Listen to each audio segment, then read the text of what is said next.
Bonjour à tous, donc aujourd'hui nous sommes le 11 février et nous avons le plaisir de couvrir l'événement, les rencontres Sciences Po Sud-Ouest à Sciences Po Bordeaux qui accueillent aujourd'hui Bertrand Delanoë, maire honoraire de Paris. Bon ben c'est parti, on y va?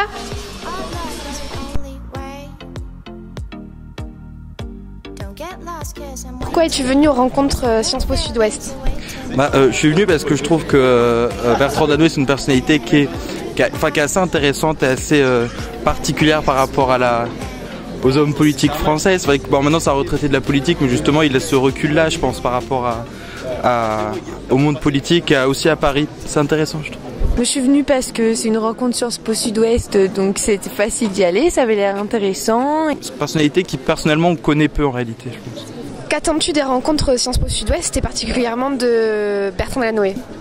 J'espère qu'on va pouvoir avoir plus d'informations sur ce qu'il pense de la France, de l'état de la France actuellement et aussi des politiques municipales.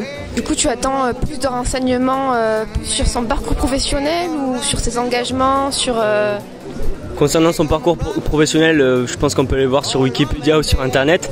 Moi, ce qui m'intéresse avant tout, c'est savoir quelles sont ses idées, ses prises de position sur les questions actuelles. Donc c'est un bon choix pour les rencontres Sciences Po Sud-Ouest, cette personnalité? Un excellent choix, il va beaucoup se livrer, ça va être passionnant. Alors, est-ce que vous auriez des conseils à donner aux étudiants de Sciences Po Bordeaux qui aimeraient plus tard exercer un métier dans la politique?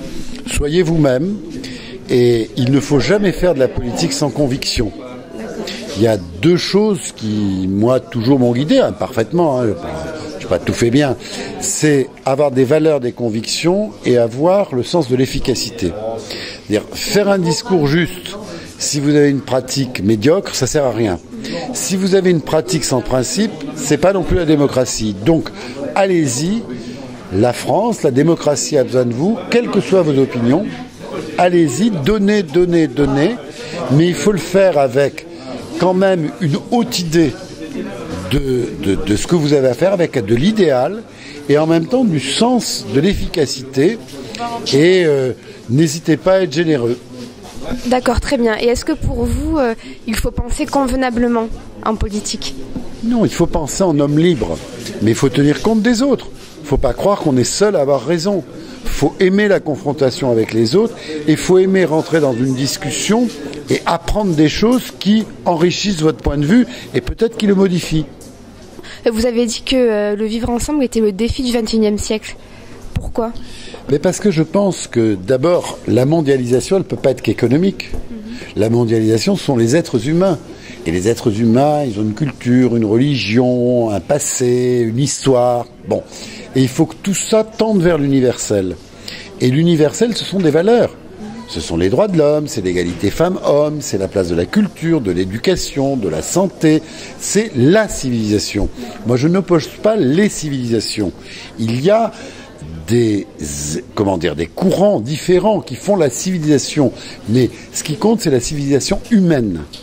Et la civilisation humaine, c'est toujours la dignité des êtres humains, le respect des enfants, leur droit à l'éducation, le droit à un avenir. Voilà, et je pense qu'il y a un champ magnifique pour tous les jeunes gens. Il faut y croire malgré les épreuves. Et je sais que les temps sont durs, mais il faut croire dans quelque chose et toujours regarder plus haut que soi. D'accord, bon, mais merci beaucoup d'avoir pris du temps pour répondre à nos questions.